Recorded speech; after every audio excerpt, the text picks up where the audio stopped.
하리라 하셨더라. 아멘. 어, 그리스도인들이 하는 분명한 신앙 고백 중에 하나님께서 역사를 주관하신다라는 신앙의 고백이 있죠. 하나님, 살아계신 하나님이 우리가 살아가는 삶과 떨어져 계신 분이 아니라 우리의 삶에 함께 하시고 우리의 삶에 섭리하시고 우리의 삶에 개입하신다고 우리는 살아계신 하나님에 대하여 믿음을 고백합니다. 그러한 믿음의 고백 속에 우리가 살아갈 때 우리 앞에 닥치는 고난과 어려움과 예기치 않은 사고들 앞에 우리는 언제나 질문할 수밖에 없는 하나의 질문이 있죠. 하나님이 우리를 심판하시는가? 하나님은 우리를 심판하시는 분이신가 하는 질문 앞에 우리가 서게 됩니다. 또 이러한 대규모 자연재해나 전염병이나 큰 사고를 겪을 때 그 질문이 우리 안에서 일어나든지 혹은 어떤 목사의 말이 언론을 통해서 들리든지 하나님의 심판이라고 하는 소리가 우리 귀에 들리게 됩니다. 어김없이 코로나19 지금도 또 우리에게 참 아픈 기억으로 남아있는 세월호 사고 때도 우리는 교회와 목사와 신앙인들을 통해서 들려오는 하나님의 심판이라고 말하는 이야기들을 듣게 됩니다. 아닌 듯 하면서도 마음이 불편하면서도 뭔가 아니지 않은가 하는 질문을 하면서도 성경을 펼쳐보면 애석하게도 성경에 그런 내용들이 참 많이 있죠. 하나님께서 심판을 통해 경고하시고 심판을 통해서 말씀하시는 말씀이 성경에 참 많이 나와 있고 계시록에도 분명히 이 지구의 시간이 끝날 때 여러 번의 재앙을 통해서 하나님이 끝이 왔음을 알리신다고 말씀하고 있습니다. 무엇보다 구약 성경에 하나님께서 이스라엘을 심판하시는 도구로 반복적으로 사용하여서 이스라엘이 신앙 고백처럼 하는 고백 세 가지가 있는데 칼과 기근과 전염병입니다. 구약 성경의 전쟁과 기근과 전염병은 이스라엘이 느끼기에 하나님이 우리를 심판하시는 매우 직접적인 도구였음을 알 수 있습니다. 그러면 우리는 또 질문하게 되죠. 그럼 하나님은 우리 행동을 지켜보고 계시며 우리가 뭔가를 잘못할 때 우리를 심판하시는 분이신가 하는 질문을 우리가 하게 됩니다. 우리는 그거에 대하여 답을 내릴 수 없는 존재들입니다. 하나님은 심판하실 수도 있으신 분이시고요. 하나님이 일으키신 심판은 아니지만 욥에 보면 그 심판을 용인하시는 분이시기도 하시고요. 또 어떤 때는 굽어진 세상에 나쁜 권력자와 부패한 힘이 백성을 힘들게 하고 어렵게 하는 모습을 마음 아파하면서 지켜보시는 분이시기도 하십니다. 지금 상황에서도요, 이 질병이 하나님이 일으키신 질병일 수 있죠. 그리고 이 질병을 인간의 탐욕 속에 원수들이 사용하여 일으켰는데 이렇게 확정되도록 하나님은 방치하고 지켜보고 계시는 것일 수도 있죠. 또 이 질병으로 인해서 사람들이 고통을 겪고 소중한 이들을 잃게 되는 것을 가장 가슴 아파하시면서 함께 하시는 하나님이시기도 하지요. 우리는 그거에 대해 알 수 없습니다. 우리가 그것을 정하여서 얘기하는 순간 우리는 무엇이 되는 거예요? 하나님의 자리를 대신한 사람들이 되는 것입니다. 그런데 왜 성경에는 이런 내용들이 많이 있는가라는 질문을 해보면 한 가지를 우리가 알 수 있는데요. 이스라엘 백성들은 전쟁과 기근과 전염병 앞에서 하나님을 향한 신앙 고백을 할 수밖에 없었다는 것이죠. 오늘 우리가 읽은 성경 본문에서도 하나님은 심판에 대하여 이야기를 하십니다. 우리가 봉독한 성경은 어쩌면 구약 속에 이스라엘 역사 속에 가장 빛나는 장면일지도 모릅니다. 다윗의 평생의 소원이었던 예루살렘 성전이 드디어 아들 솔로몬 때에 완성이 돼서 솔로몬 왕이 성전을 봉헌하여 드릴 때 하나님께서 솔로몬에게 직접 말씀하시는 장면이죠. 그 내용의 핵심 중에 무엇이 들어가 있어요? 전쟁과 기근과 전염병에 대한 이야기가 들어가 있습니다. 전쟁과 기근과 전염병이 이 땅에 들 때 이 성전에서 너희들이 악한 길에서 떠나 스스로 낮추고 기도하여 하나님의 얼굴을 구하면 하나님이 들으시고 돌이키셔서 이 땅을 고치신다는 약속을 하고 있습니다. 솔로몬의 때에 이스라엘은 주변국 중에 제일 강한 나라였기 때문에 전쟁에 대한 내용은 많이 생략되어 있지만 구약을 관통해서 흐르는 하나님의 심판이라 여겼던 전쟁과 기근과 전염병에 대한 내용이 이곳에 있지요. 이 땅에 기근과 전염병이 있다는 건 이스라엘 민족에게 무엇이었냐면 우리들이 하나님 앞에 무언가 잘못된 길로 가고 있음을 깨닫게 되는 신앙 고백의 순간이었다는 것입니다. 고대 근동에서 신이 가지는 매우 중요한 역할이 세 가지가 있는데요. 그 세 가지가 무엇이겠습니까? 바로 전쟁과 기근과 전염병을 해결하는 것이죠. 전쟁에서 이기는 것이고요. 특별히 물을 다스리는 것이고요. 마지막으로 전염병을 막는 것이 고대 근동의 신이라면 마땅히 해야 되는 일입니다. 고대 근동 사회에서 전쟁은 인간과 인간, 왕과 왕가의 싸움이 아니라 누구와 누구와의 싸움이죠. 신과 신의 싸움입니다. 전쟁이라는 것 자체는 누가 참 신인지 누가 참 하나님인지를 겨루는 일이었습니다. 이스라엘 민족은 언제나 하나님의 백성으로 부름을 받았지만 언제나 성경 속에서 어떤 모습으로 나타나냐면 이방의 부요함을 쫓아서 살아갑니다. 참 이스라엘이 웃긴 거는 그러나 막상 그 나라들을 쫓아 살아가고 싶어 하지만 그 나라가 전쟁을 일으켜 오면 하나님에게 달려와 이기게 해달라고 간청하는 것이죠. 이방의 부요함을 쫓고는 싶지만 이방을 따라서는 살고 싶지만 자신들의 신앙 고백, 자신들이 하나님께서 허락해 주셨다고 믿는 그 땅을 포기할 수는 없었던 것이 이스라엘이었습니다. 전쟁의 때가 되면 이스라엘은 자신들의 지금까지의 행동을 돌아보는 것이죠. 하나님이 이기셔야 하니까, 이 전쟁에서 하나님이 승리하셔야 하니까 자신들이 이방신을 섬겼던 모습들을 돌아보는 것입니다. 전쟁은 두려운 시간이고 심판의 시간이었지만 동시에 자신들의 행동을 멈추고 자신들이 구하고 쫓았던 것이 하나님인지 아닌지를 분별해 보는 시간이 전쟁의 시간이었던 것이죠. 구약 성경도 엄밀히 농경사회가 시작되면서 쓰여졌습니다.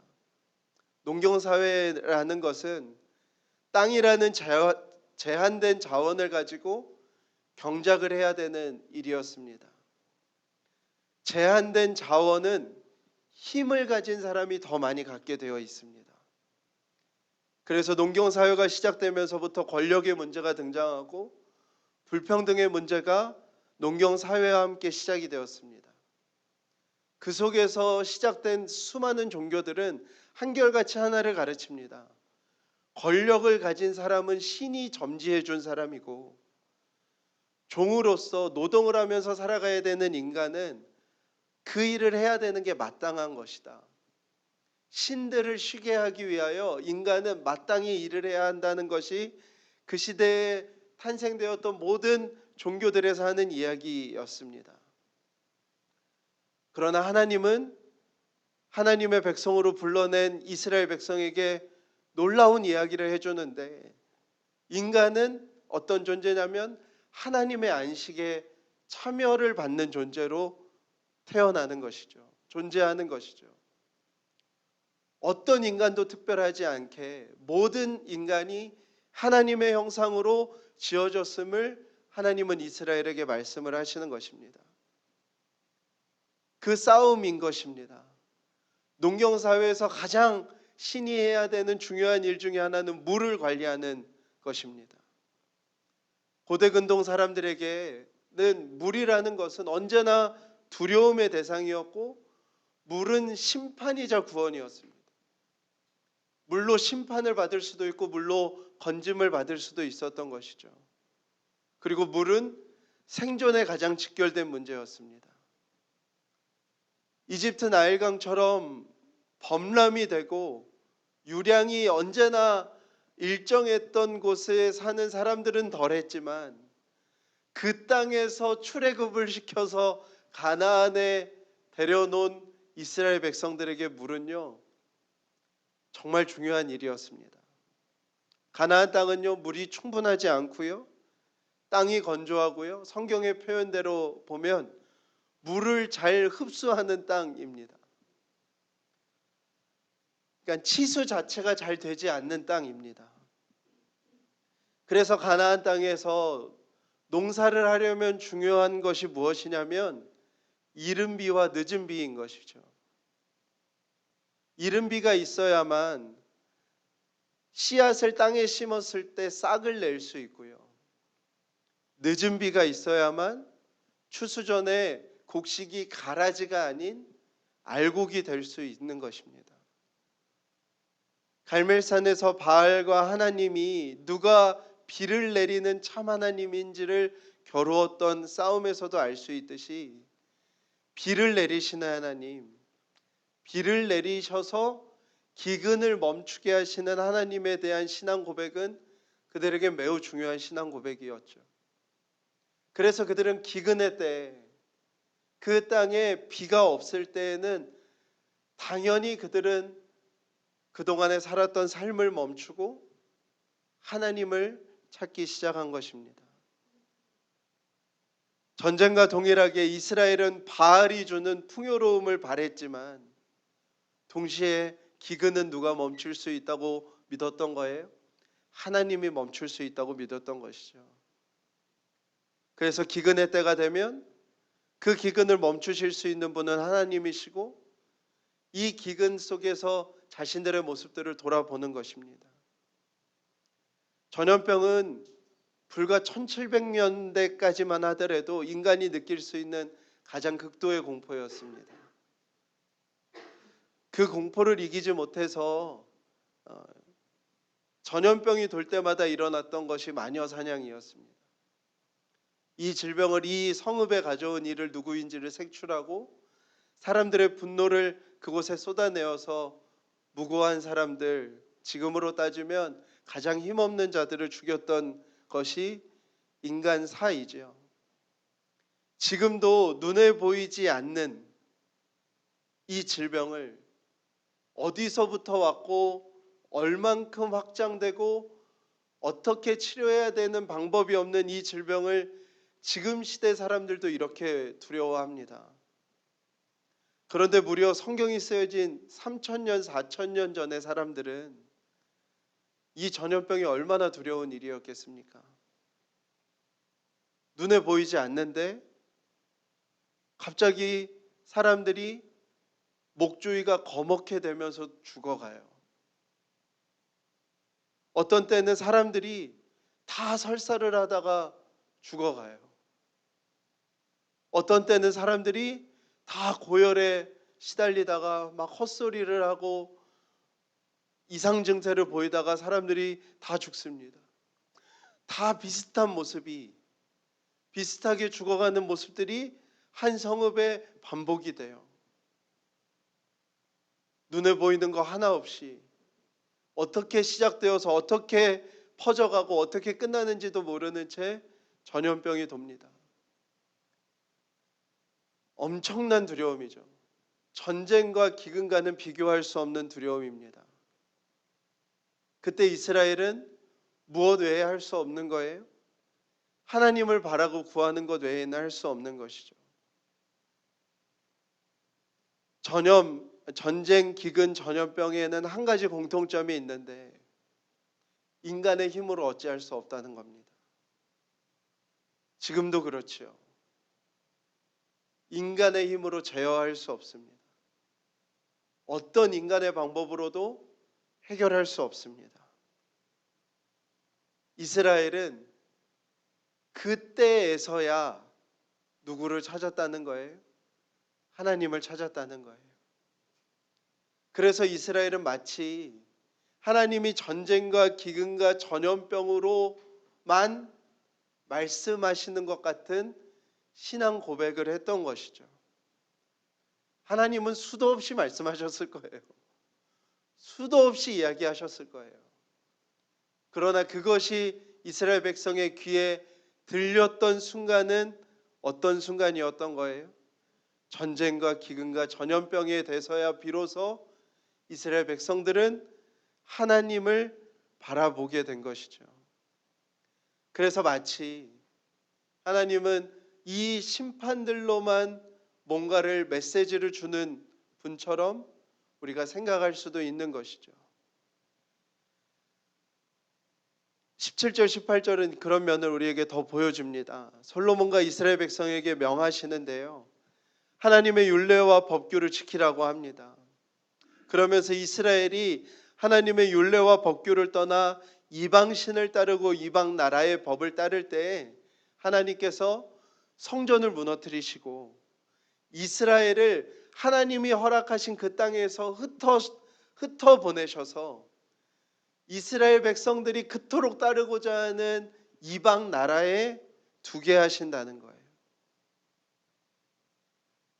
성경을 보면 이 심판은 전 세계적으로 일어나는 것이 아니라 하나님은 누구에게 그 심판을 행하시는 거예요?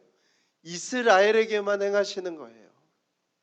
그리고 하나님이 이스라엘에게만 행하시는 그 심판을 통해서 이스라엘의 성전이 사라지고 이스라엘이 흩어져서 이방 나라에 속하게 하여서 너희들이 그토록 바라고 바라는 이방 나라에서 살아가는 삶을 한번 마음껏 살아봐라 하시는 모습이 하나님의 심판의 결국의 모습이라는 거예요. 우리가 그것을 기억하고 지금으로 적용해서 생각해 보면요, 아주 중요한 한 가지 차이점이 있죠. 구약이 기록된 성경은 이스라엘은 신정국가이지요. 지금 대한민국은 무슨 국가이죠? 민주주의 국가이죠. 이스라엘 민족은 하나님을 믿는 그 믿음으로 유대 민족을 중심으로 한 그 신앙 고백을 하는 하나의 민족입니다. 하나의 문화고요. 그러나 지금 대한민국은 다문화, 다종교, 다인종, 다원화된 대한민국이죠. 지금 대한민국을 살아가는 우리에게 하나님이 대한민국에 무슨 말씀을 하시고자 특정한 메시지를 전달하고자 전쟁과 기근과 전염병을 사용하시겠습니까? 그럴 수는 없죠. 그거는 정말 지나치고 오류가 가득한 해석인 것이죠. 그러나 한 가지를 우리가 성경 안에서 기억할 수 있는 것이죠. 이스라엘이 부름받은 하나님의 백성이고 이방 나라의 힘 속에서 이방 나라를 따라 살기 위해서 하나님의 율례와 법도를 따르지 않았던 그들에게 임하였던 심판을 통해서 이방 나라의 삶을 돌이켜서 다시 하나님을 기억하고 하나님 앞에 섰던 그들의 신앙 고백을 우리는 바라보고 기억해야 하는 것이죠. 지금을 살아가는 2020년을 살아가는 우리에게 해야 하는 것, 이런 상황에서 이런 거대한 사고와 거대한 전염병과 기근과 전쟁의 상황에서 우리가 할 수 있는, 우리가 결론으로 삼을 수 있는 한 가지는 무엇이냐면, 이 힘으로 가득한 현실 세속 세상에서 하나님의 율례와 법도를 따라서 살아가야 되는 저와 여러분, 이 하나님의 백성들이 이 전쟁과 기근과 전염병의 때에 우리가 하나님 앞에 드리는 신앙 고백이 무엇인지를 물어야 하는 것이죠. 우리가 이스라엘처럼 이방 세계를 따르고 이방 신을 쫓고 제국의 풍요로움만을 따르며 살아왔던 것은 아닌지, 우리가 이 현실 세계 속에서 하나님을 향한 하나님의 얼굴을 구하는 하나님 앞에 뜻을 돌이키는 그 모습을 다짐하고 변화하고 결단해야 되는 것이죠. 이 일이 왜 시작됐는지, 왜 하나님은 이 일에 손을 놓고 계시는지, 하나님은 지금 우리와 함께 고통받으시며 아파하시는지, 그 모든 것을 우리가 알 수는 없고 이해할 수는 없지만, 이 상황 앞에서 우리가 무엇을 따라왔는지, 무엇을 쫓아 살았는지, 우리는 어떤 신앙 고백으로 살아왔는지를 물어야 하는 시간인 것이죠. 하나님의 백성인 저와 여러분은 악을 멈추고 스스로를 돌아보고 낮춰서 돌이켜야 하는 때인 것이죠. 우리 안에 이방의 것을 따라 살아가려고 하였던 모습이 무엇인지를 돌아봐야 하는 것이죠. 우리는 이 세상을 살아갑니다. 이스라엘에게는 계속해서 변하는 주변 나라의 부요함들이 그들의 믿음을 뒤흔들어 놓는, 그래서 하나님을 버리고 그 나라의 신과 그 나라의 것들을 쫓아서 살아가고 싶었던 것이라면, 오늘 지금 이 대한민국을 살아가는 저와 여러분에게 하나님의 율례와 법도보다 우리가 더 사랑하는 이방의 부요함이 무엇인지, 때로는 하나님의 율례와 법도가 하찮게 여겨지고 저 이방의 부요함과 풍요로움과 이방의 힘을 얻고자 했던 것이 무엇인지를 돌아보고 신앙 고백을 하나님께 드려야 되는 시간인 것이죠. 현대를 살아가는, 도시를 살아가는 우리는 하나님을 찾을 일이 많지 않습니다. 우리는 인간의 노력과 성실과 재능과 창의성을 훨씬 더 많이 믿고 있습니다. 이제 과학과 의술은요, 실제로 인간을 복제할 수 있습니다. 이제 인공지능은요, 인간의 학습 능력은 이미 초월했고요. 마지막으로 남은 게 인간이 감정을 어떻게 느끼는지, 감정이 어떻게 시작되는지의 메커니즘만 만들면요, 완벽하게 인간의 뇌를 대신할 수 있다고 합니다. 우리는 지금 다 문명의 이기 속에 완전히 젖어 살아가지요. 현대와 도시를 살아가는 우리는 이 땅의 부요함을 쫓아서 살아갑니다. 돈이 있으면 누릴 수 있는 것이 너무나도 많이 있고요. 아무것도 없어도요, 돈 하나만 있으면요, 사람들의 부러움을 받고 시선을 받는 세상 속에 살아갑니다.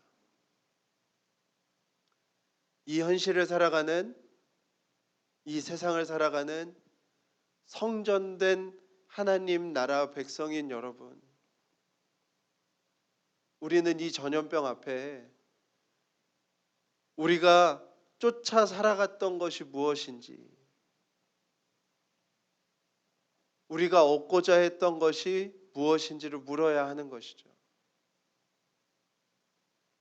무엇이 허황된 것이었는지, 무엇이 허상이었는지, 무엇이 거짓된 것이었는지, 무엇이 포장된 욕심이었는지, 무엇 때문에 그 행동을 했던 것인지를 모두 다 돌아봐야 하는 것입니다. 지금 한국교회는 어느 때보다 많은 예배, 교회, 공동체에 대한 질문이 쏟아지고 있습니다. 사회적 책임을 다해서이기도 하고 혹은 외부의 압력에 의해서도 대부분의 교회가 정상적인 예배 모임을 하지 못하고 있습니다. 이제 교회를 가면 사람들이 이상하게 쳐다보는 그런 상황이 되었죠. 온라인 예배라는 신조어가 등장을 했습니다. 우리 안에 질문이 예배는 그럼 언제 모여야 되는가? 주일 예배는 무엇인가? 교회는 무엇인가? 거기에서 머물면 안 된다고 싶습니다. 그것은 이 전염병 앞에 놓인 우리의 질문과 신앙 고백일 수 없다 싶습니다. 우리의 질문은 훨씬 더 깊이 질문해야 하는 것이죠. 우리는 그동안 무엇을 예배했는가? 예배라는 말을 허상으로 띄워놓고 성전된 우리는 진정으로 무엇을 갈망하고 추구했는가 질문해야 하는 것이죠. 진정으로 교회는 무엇인가? 사람들이 없어서 카메라 앞에서 말해야 되는 텅 빈 건물이 교회인가 질문해야 하는 것이죠. 이 세상에서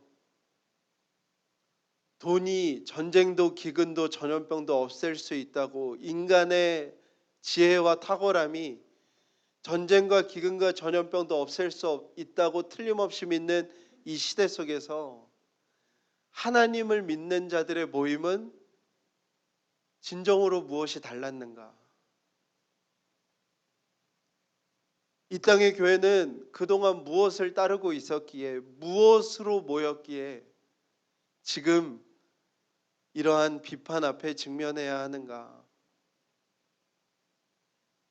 서로에 대한 훈련 없이, 서로로 다듬어지는 것 없이 극장이 된 교회, 이미 TV 속의 설교자를 바라봤던 그 교회는 정말 공동체로서의 교회인가 질문해야 되는 것이죠.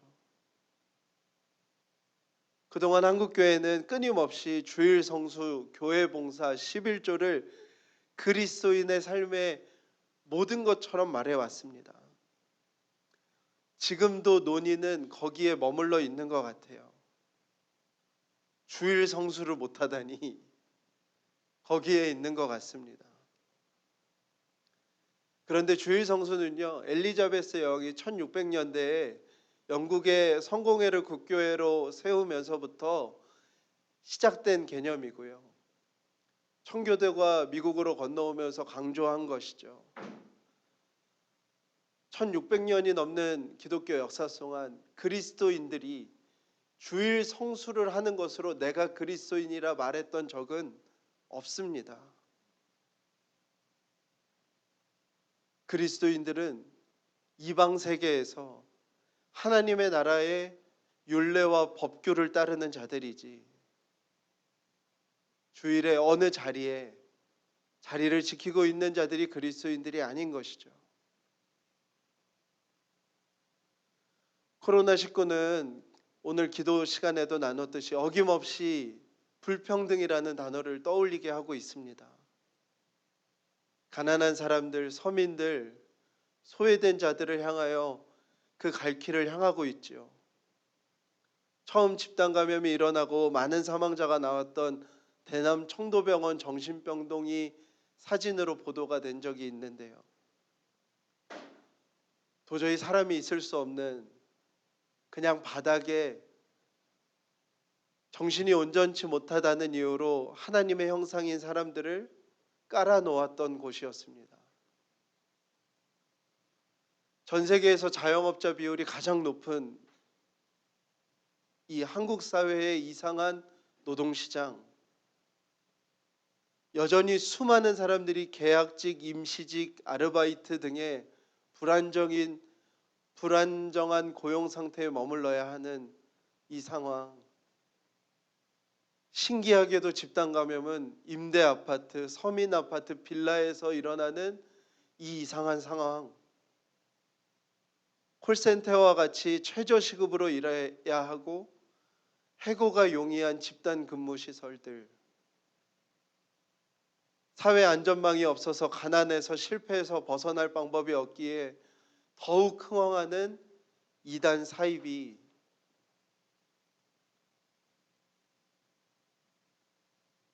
이 전염병 앞에 우리는 그 질문들을 해야 하는 것입니다. 전 인구의 4분의 1이 교회를 다니는 이 나라는 우리는 무엇을 예배했고 무엇으로 모였기에 이런 모습을 지금 보고 있는가 하는 질문인 것이죠.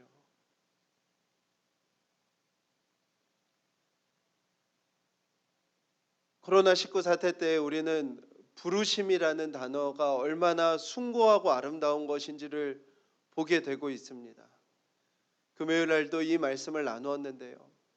나라의 부르심을 받은 의료인들 그리고 공무원들, 특별히 간호장교들이 인간하여서 처음 대구 지역으로 가서 깊이 파인 고글 자국과 그 콧등의 상처들을 데일밴드로 붙이고 그곳에서 헌신하는 모습들이 많은 사람들에게 엄청난 큰 감동을 주었습니다.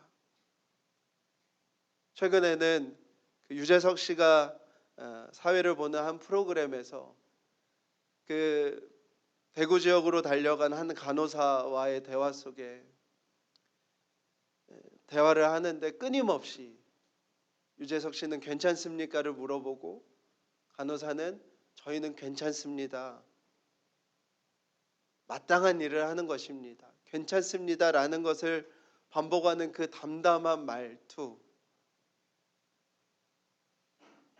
전은경 본부장이 브리핑을 하고 아주 공격적이고 예의 없는 기자들의 질문들 앞에 아주 담담하게 대답을 하고 힘들지 않냐, 관심 받는 것이 어떠냐라는 말들 속에서도 힘들지 않다, 개인에게 집중하지 말아주고 우리 함께하는 모든 이들을 응원해달라라는 말을 정말 너무너무 담담하게 말하는 그들의 모습 속에서 저는 우리의 부르심을 돌아봐야 한다고 싶습니다.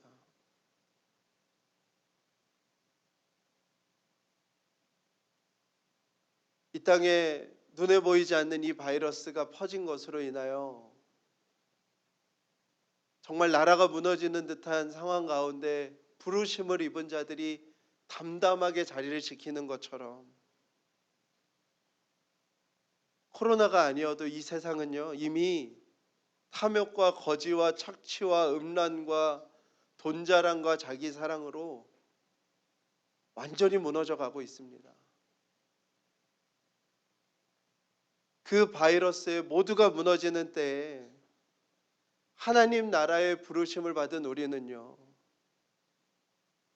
그 자리를 지키기는커녕 혹은 그 자리에 있으면 별의별 얘기를 다 하면서 별의별 자랑을 다 하면서 누가 알아봐 주기만을 바라면서 서 있는 우리들의 모습들을 정말 돌아봐야 할 때가 아니겠습니까? 우리도 부르심을 받은 사람으로서 그곳에 서 있는 것이 힘들지 않냐, 괜찮냐라는 물음 앞에 우리도 정말 담담하게 마땅히 있어야 하는 것이죠. 괜찮습니다. 라고 말하는 것이 마땅한 것이죠. 사랑하는 여러분, 이것이 하나님의 심판인지 왜 하나님이 침묵하고 계시는지 왜 하나님은 놀라운 역사를 행하셔서 이거를 한 번에 다 거두시지 않는지 또 분명하게 하나님은 고통받는 우리와 함께 하시는 것을 우리는 다 알고 있고 다 어떤 모습으로든 하나님이 역사하고 있고 함께 하신다는 것을 알지만 하나님이 진정으로 어떤 목적으로 그렇게 하시는지 우리는 알 수 없습니다. 우리의 최선은 무엇이라고요? 이때 우리를 돌아보고 우리의 신앙 고백을 다시 드리는 것입니다. 이스라엘이 전쟁과 기근과 전염병 앞에서 그랬던 것처럼 코로나19 앞에서 우리는 마땅히 그래야 하는 것이죠. 그 은혜가 있기를 간절히 축복합니다. 그냥 되게 힘들었다 2달 동안. 와, 세상에 살다 보니 그런 일도 다 겪어봤네. 그것으로 끝나면 안 되는 것이고요. 그 시간을 통해서 우리의 신앙 고백을 다시 하나님 앞에 올려드리는, 우리가 무엇을 예배하고 무엇으로 모였고 무엇을 따랐는지를 돌아보는, 우리는 하나님의 나라에 부름받은 백성으로서 어떤 마음으로 부름받은 자리를 지켜가고 있는지를 물어보는 시간이 되기를 간절히 축복합니다. 우리 함께 찬양하겠습니다. 우리 이 시기에 참 값진 고백의 찬양인 것 같습니다. 우리 인생은 찬양을 하면서 우리 하나님의 긍휼을 구하며 우리 함께 찬송하시겠습니다.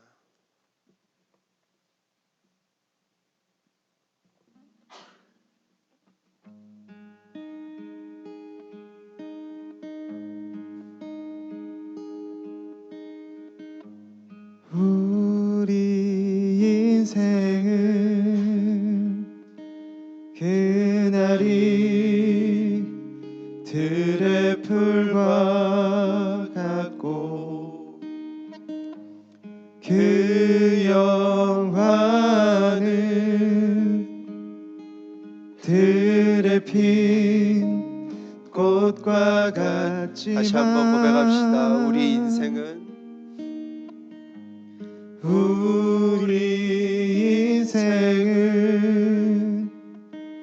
그날이 들의 풀과 같고 그 영화는 들에 핀 꽃과 같지만 우리를 긍휼히 여기시는 하나님, 그 사랑 우리를 새롭게 하네. 내 영혼 그 사랑 늘 기뻐하면서 영원히 주님을 찬양해. 주께 감사드리세. 주는 선하시며 그 인자하심 영원하시니 주께 감사드리세. 주는 선하시며 그 인자하심 영원하시니 우리를 긍휼히 여기시는 하나님, 우리를 긍휼히 여기시는 하나님, 그 사랑 우리를 새롭게 하네.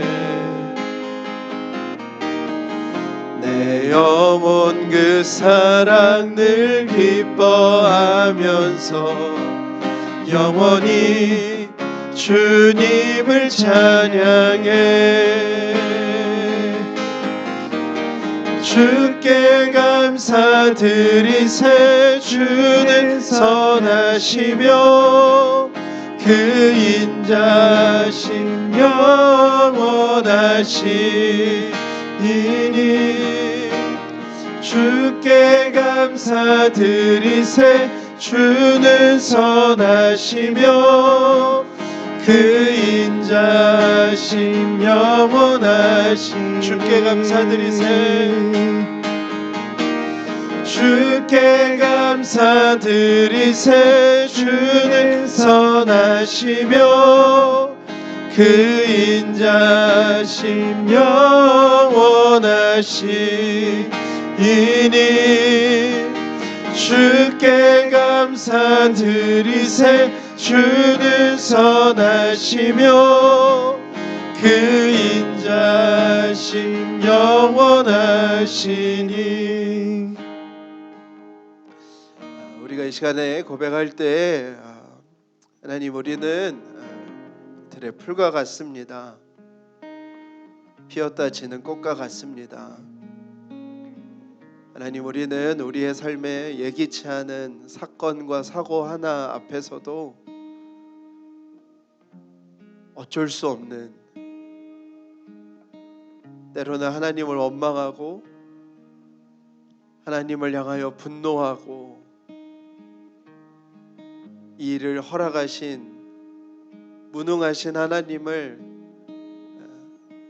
탓하고 싶어 하지만,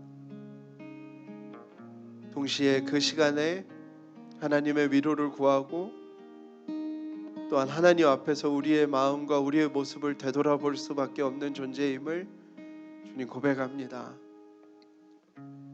하나님, 지금의 시간이 무슨 이유인지 하나님의 자리를 대신해서 우리가 얘기하는 것보다 이 시간 앞에 우리의 신앙 고백을 다시 주님 앞에 드리는 시간이 되게 해주십시오. 우리가 이 세상을 살아가며 온통 이 세상을 예배하고 쫓았던 우리의 마음들, 예배로 모여서도 하나님을 믿는 자들의 모임인 교회에서도 온통 이 세상밖에 없었던 우리들의 모습들을 돌아보게 해주십시오. 이 사회의 아픔과 이 사회의 소외와 눈물에 한사코 두 눈을 감고 외면하고 싶었던 우리의 마음들을 하나님 돌아보게 해주십시오. 하나님, 이 시간이 정말 우리가 무엇을 예배해야 되는지, 우리가 어떤 악에서 떠나야 하는지, 우리 스스로를 낮추고 겸비하여 하나님 앞에 어떤 마음으로 간구해야 되는지를 주님 선명하게 드러내시는 주의 시간이 되게 하여 주시옵소서. 우리 함께 소리 내어서 기도하시도록 하겠습니다. 하나님, 아버지 간절히 원합니다. 하나님 아버지, 정말로 주님 간절히 원합니다. 하나님 아버지, 정말 이 시간 속에 하나님의 역사를, 하나님의 마음을, 하나님의 뜻하심을 우리가 헤아려 하나님 우리의 신앙 고백을 주님 앞에 드리는 시간이 되게 해주십시오.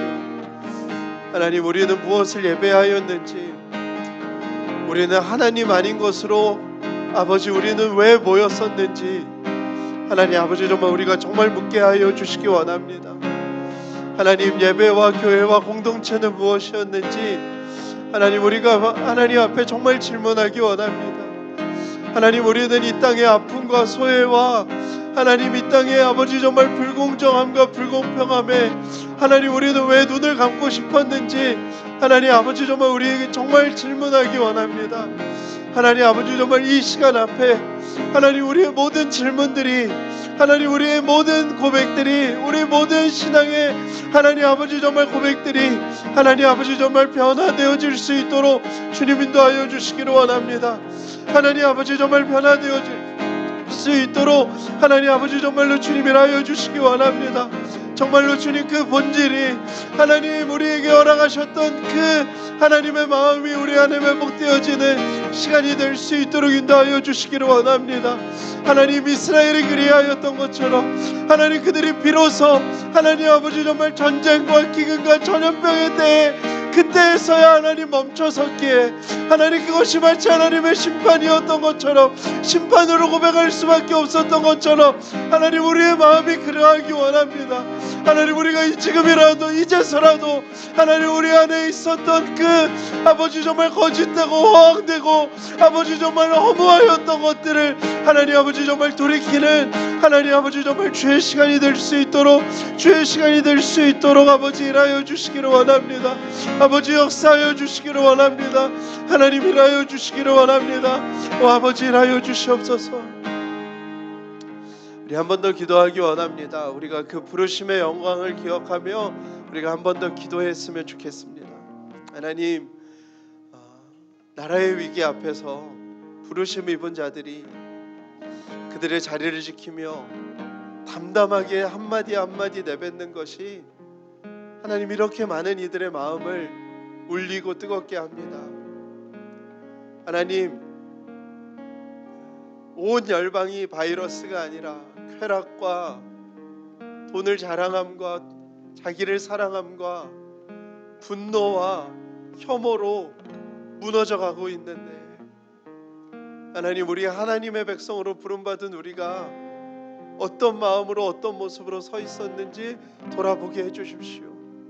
하나님 우리에게 하나님 그 하나님 나라의 부르심이 얼마나 영광스럽고 값진 것인지를 알게 하여 주시고 하나님 우리도 동일하게 담담하게 괜찮다 하며 아버지 정말 그 자리를 지켜나가는 우리들이 되게 하여 주시옵소서.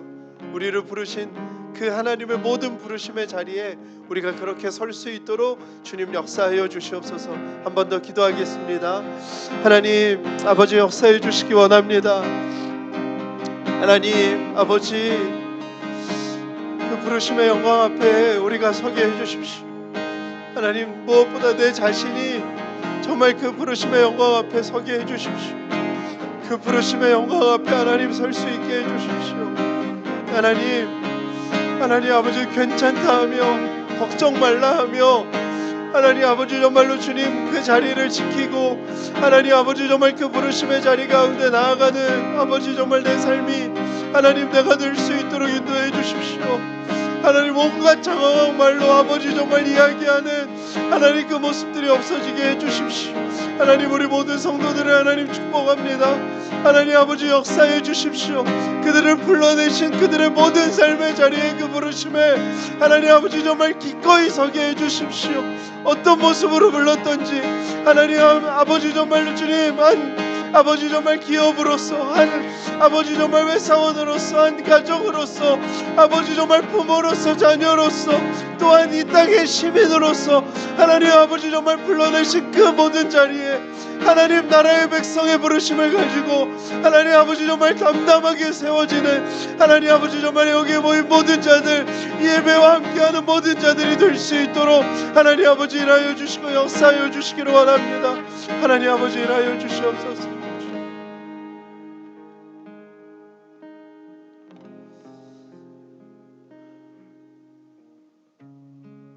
전쟁과 기근과 전염병이 들어서야 하나님 앞에 마음을 돌이키고 인간이 할 수 있는 아무런 일이 없어서야 비로소 하나님을 구하고 찾아 돌이켰던 이스라엘이 그 세 가지를 하나님의 심판이요 하나님이 우리를 돌이키게 하시는 것이라 고백하였던 것처럼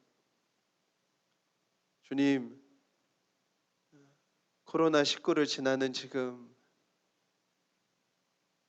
우리로서는 방법이 없고 우리로서는 해결책이 없는 바로 지금이라도 주님 우리가 마음을 돌이켜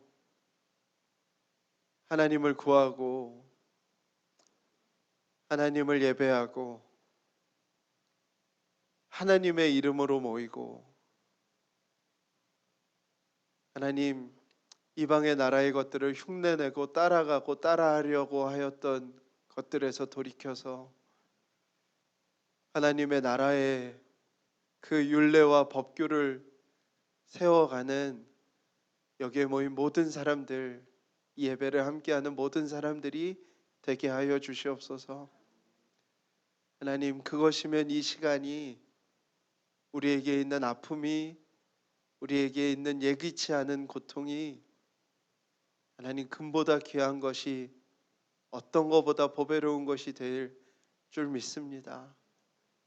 주님, 반드시 그 시간이 되게 하여 주시어서 예기치 않은 우리의 삶의 고난들이 마주할 때마다 우리에게는 두렵고 아프고 혼란스럽고 의심되는 일들의 연속이지만, 그 속에서 어떤 때에도 할 수 없었던 우리의 신앙의 고백을 주님 앞에 드리는 하나님 시간이 되게 하여 주시옵소서.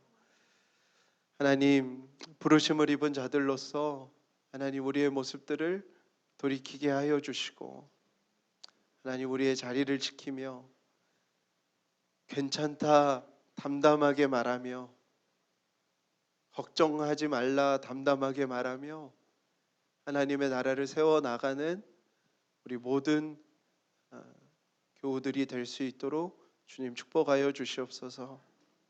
주님 앞에 나아가며 귀한 예물을 드리는 손길마다 하나님 축복해 주십시오. 우리 교우들의 형편과 기업과 상황들을 하나님 붙들어 주십시오. 정말로 어려운 경제적인 상황 가운데 모두가 놓여 있습니다. 주님, 우리를 먹이시고 채우시고 들의 풀 하나도, 참새 한 마리도, 우리의 머리털 하나까지도 돌보시는 그 주님을 바라보게 하여 주시옵소서. 하나님, 대구 경북 지역 또 집단 감염이 일어난 교회들 위해 하나님 위로하여 주시고 그들을 고치시고 치료하여 주시옵소서. 하나님, 확진자들, 격리되어 생활하는 자들 벌써 80여 명이 넘게 소중한 이들을 잃어버린 모든 유가족들 위해 하나님의 위로로, 하나님의 함께하심으로 돌보시고 함께하여 주시옵소서. 하나님, 이 시기가 빨리 끝날 수 있도록 주님 하루속히 치료의 빛을 드셔서 이 질병이 끝날 수 있도록 하나님 우리에게 자비와 긍휼을 베풀어 주시옵소서. 하나님, 온 열방을 축복합니다. 하나님의 나라로 충만하였던 저 서구 유럽 사회가 하나님 이 일을 통하여서 다시 한번 우리가 예배할 수 있는 분이 사람이 아니라 하나님임을 기억하게 하여 주시옵소서. 하나님, 신앙 고백으로 시작하였지만 가장 불평등해진 저 미국이 하나님 이 일을 통하여서 하나님이 우리에게 원하시는 바가 무엇인지를 돌아보고 회개하게 하여 주시옵소서. 하나님, 열방 곳곳에 하나님의 살아계심이, 또 하나님을 구하는 얼굴이, 하나님을 구하는 마음들이 회복되어지는 하나님 주의 시간이 되게 이 시간을 사용하여 주시옵소서. 하나님, 고통받는 자들, 핍박 가운데 있는 자들, 병상에 있는 자들, 아픈 가운데 있는 모든 자들 위해 하나님의 놀라운 위로와 함께 하심을 더하여 주시옵소서. 하나님, 이 나라를 긍휼히 여겨 주십시오. 불쌍히 여겨 주십시오. 하나님, 이 나라 가운데 하나님의 놀라운 생기가, 또 한국 교회마다 새로운 부흥이 시작되어질 수 있는 이 시간들이 될 수 있도록 하나님 이 시간을 반드시 사용하여 주시옵소서. 이제는 우리 주 예수 그리스도의 은혜와 아버지 하나님의 놀라우신 사랑하심과 성령님의 감화 교통하심이 이 자리에 있는 또 이 예배와 함께하는 모든 이들 위해 함께하시기를 간절히 축원하옵나이다. 아멘.